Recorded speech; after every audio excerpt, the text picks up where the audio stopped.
আসসালামু আলাইকুম, আশা করি সকলে ভালো আছেন। গিয়ারটা বিক্রি করব সেট সহ, যদি কারো প্রয়োজন হয় যোগাযোগ করবেন। তো ভালো মতো দেখাই, এটা 12 ইঞ্চি ক্লাস প্রেসার, 12 ইঞ্চি ক্লাস প্রেসার, এটা কমপ্লিট আছে। এই যে শুধুমাত্র ফিটিং দেওয়া, এই সাইডটা দেখাই, এটা শুধুমাত্র রিলিজটা কিনতে হবে। ভেবে চলছে, সমস্যা হয়নি, তারপর রিলিজটা দিলে ভালো হবে। এই যে দাঁতগুলো দেখেন, এই যে।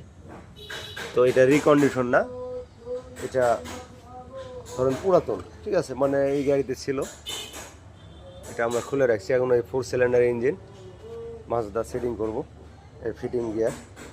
আর এটা খুলে, এটা ইঞ্জিনের সাথে ছিল, ইঞ্জিন বিক্রি হয়ে গেছে।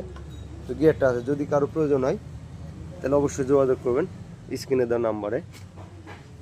এখন ভিতরে পিনামগুলো দেখাই, একটু ধৈর্য সহকারে দেখেন। এই যে, আশা করি অনেক ভালো আছে, হয়তো দেখলে বুঝতে পারবেন। এই যে দেখেন, চুরি মুড়ি সব সুন্দর আছে। যদি কারো প্রয়োজন মনে হয় তাহলে আমার সাথে যোগাযোগ করেন, ইনশাল্লাহ হালকা রেটে দিয়ে দেবো। সবাই ভালো থাকবেন। এটা ইস্যুজি আপনার গিয়ার বক্স, এই যে ইস্যুজির লোগো। তো তারপরও এই সম্বন্ধে আমার অতটা জানা নাই, ইস্যুজি হতে পারে, অন্য কিছু জানি না। তো যদি কারো প্রয়োজন মনে হয় নিতে পারেন, কোনো সমস্যা নাই, চলবে, আল্লাহ চালালে চলবে ইনশাল্লাহ। তো সকলে ভালো থাকবেন, ধন্যবাদ।